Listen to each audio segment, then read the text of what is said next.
आधुनिक युग में दुनिया भर में बहुत सारी चीजें हैं, कुछ अच्छी और कुछ बुरी। अच्छी चीजें अक्सर आपको सतह पर देखने मिल जाती है और ज्यादा से ज्यादा लोग इससे जुड़ना चाहते हैं क्योंकि ऐसे ही हमारा समाज बना है। पर कुछ चीजें हैं जो यही समाज को नष्ट करने की काबिलियत रखती है और इसीलिए इसे दुनिया से छुपा के रखा गया है। इनफैक्ट मैं तो ये भी कहूंगा कि इन चीजों के बारे में न जानना भी एक तरह से सही है क्योंकि नेगेटिविटी आपके दिमाग में नहीं आएगी, लेकिन नहीं जाने बिना रहना भी आज के युग में बेवकूफी होगी क्योंकि आपको दुनिया का एक अंदाजा भी होना जरूरी है ताकि आप सतर्क रह सको और फिर यही चीजों के बारे में जानकर आप अपने आप को स्ट्रॉन्ग बना पाओगे और सही और गलत में सटीक अंतर निकालना भी सीख पाओगे। सो इसीलिए आज हम बात करने वाले हैं एक बहुत ही गुप्त विषय पर जिसे कॉमन भाषा में कहा जाता है दी डार्क वेब।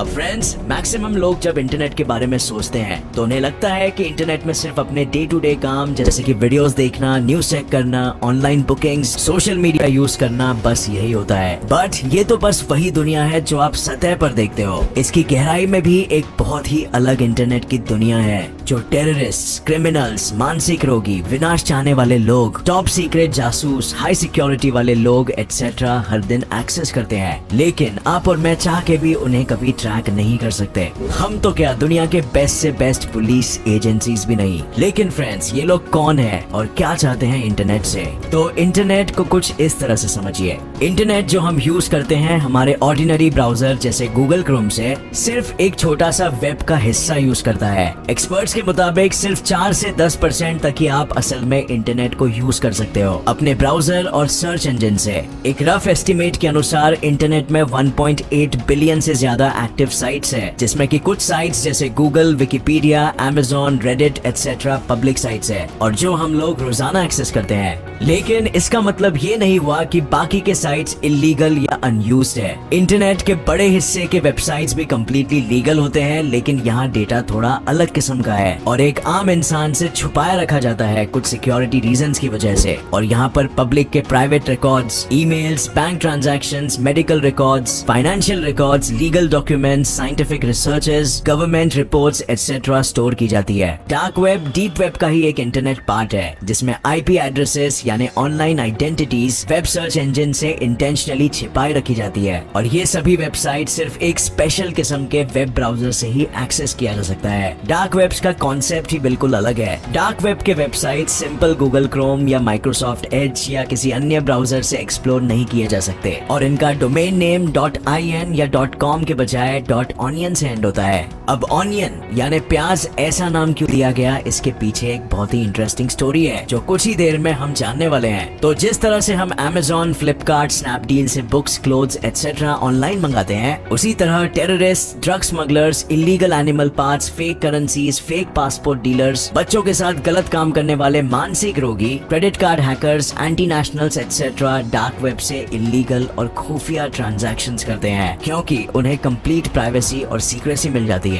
लेकिन अब ये सवाल आना जायज है कि अगर ये इतनी खतरनाक चीज है तो इसे क्रिएट किसने किया और इसे बंद क्यों नहीं कर देते? अब फ्रेंड्स, मेरे मन में भी बिल्कुल यही सवाल आया था जब मैं इसके बारे में जानने की कोशिश कर रहा था। तो इसे समझने के लिए चलते हैं थोड़ा अतीत में। सो फ्रेंड्स, क्या आपको पता है कि हमारा इंटरनेट हमें शुरुआत में मिलिट्री टेक्नोलॉजी के लिए किए गए रिसर्चेस की बदौलत मिला था? बिल्कुल उसी तरह 2002 में यूएस नेवी की नेवल रिसर्च लेबोरेटरीज को लगा कि उनके कम्युनिकेशंस बिल्कुल खुफिया तरीके से नहीं हो रहे थे और उन्हें सिक्योरिटी सिस्टम को अपडेट करना था जिससे कि कोई भी उनके कम्युनिकेशन को एक्सेस नहीं कर सके और इसीलिए उन्होंने एक ऐसे सॉफ्टवेयर को डेवलप किया जिसे फिर रिलीज करने के बाद नाम दिया गया दी ऑनियन राउटर यानी शॉर्ट में दी टॉर सॉफ्टवेयर। अब जैसे प्याज या ऑनियन में बहुत सारे लेयर्स होते हैं और सभी लेयर्स कर्व्ड होते हैं और स्ट्रेट नहीं, उसी तरह डेटा भी इस नेटवर्क में कभी भी एक कनेक्शन से दूसरे कनेक्शन में स्ट्रेट नहीं जाएगा बल्कि दुनिया भर के कनेक्शन से रीराउट होते हुए जाएगा और इसीलिए यूजर को ट्रेस कर पाना लगभग नामुमकिन है। और डार्क वेब में आप सिर्फ टॉर यानी कि द ऑनियन राउटर के जरिए ही वेबसाइट को एक्सेस कर पाओगे और वेबसाइट्स भी एकदम एनोनिमस होस्ट होते होंगे और बिल्कुल इसी तरह डार्क वेब यूजर्स के लोकेशन और उनका आईपी एड्रेस को छुपा कर रखता है जिससे कि उन्हें ट्रैक नहीं किया जा सके और उनकी ब्राउजिंग हिस्ट्री का भी कोई पता नहीं लगा सके।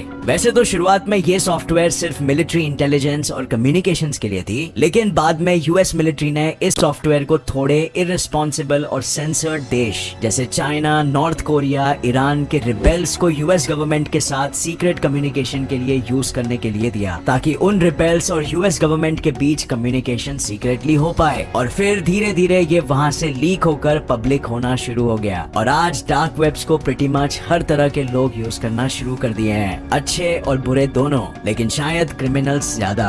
अब तो कोई भी इंसान ईमेल, वेब चैट या पर्सनल मैसेजिंग के जरिए डार्क वेब पर अपने सीक्रेट कॉन्टैक्ट के साथ कम्युनिकेट कर सकता है और कोई भी तबाही मचाने वाले मैसेज एक्सचेंज कर सकता है और किसी को भी भनक तक नहीं पड़ेगी। हमारे ही देश इंडिया में वैसे डार्क वेब के वेबसाइट्स एक्सेस करना इलीगल नहीं है, लेकिन उन्हें यूज करके कोई क्रिमिनल एक्टिविटी करना इलीगल है। डीप वेब्स और उसके अंदर के डार्क वेब्स तो सिर्फ टॉर में चलते हैं और उसका यूज ज्यादातर प्रोफेशनल हैकर्स करते हैं। अगर हम टॉर के through unsecure dark websites access करते हैं तो किसी का आपके डिवाइस को हैक कर देने की संभावना बहुत हाई होती है। अब डार्क वेब में इलीगल एक्टिविटीज तो होती ही है, लेकिन उसमें कुछ कंस्ट्रक्टिव बट सीक्रेट काम भी होते हैं, जैसे किसी वर्ल्ड क्लास टेक्नोलॉजी या साइंटिफिक रिसर्च के ब्लूप्रिंट्स को गलत लोगों से सेफ और सिक्योर रखना। लेकिन ऑफ कोर्स ये सब टेक्निकली प्रोफिशिएंट लोगों द्वारा किया जाता है और एक एवरेज इंसान नहीं करता। अब फ्रेंड्स, पर्सनली अगर आप मेरी बात मानो तो मैं आपको डार्क वेब से दूर रहने को कहूंगा, क्योंकि अगर आपको नहीं पता कि क्या कर रहे हो तो ये आपकी जिंदगी में बहुत सारी अनइनवाइटेड मुसीबत को दस्तक दे सकता है।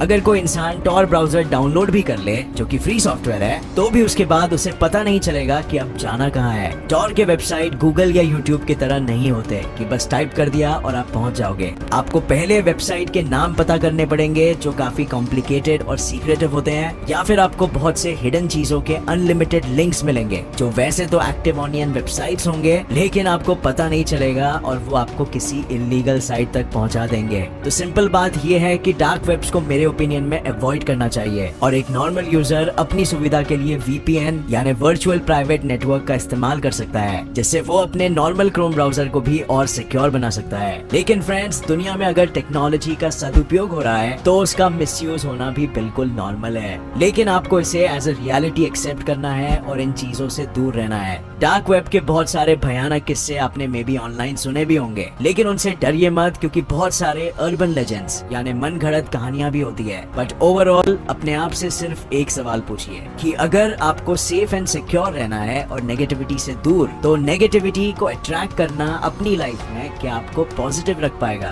तो मैं इस वीडियो को अंत करता हूँ इसी सवाल के साथ। और इस वीडियो में फ्रेंड्स, अगर आपको पसंद आया तो लाइक करने में बिल्कुल भी कंजूसी मत करना। आज के टाइम में मुझे आपकी सपोर्ट की बहुत जरूरत है, ताकि हम ऐसे ही और भी अच्छे वीडियोस बनाते रहे। तो इसीलिए ये वीडियो में लाइक्स का टारगेट रखते हैं 20,000 लाइक्स का, और मैं जानता हूँ कि हम ये आसानी से कर सकते हैं। सो बिल्कुल ठोक दीजिए एक लाइक और मिलते हैं अगले इंटरेस्टिंग वीडियो में। तब तक के लिए देखते रहिए और सीखते रहिए। जय हिंद।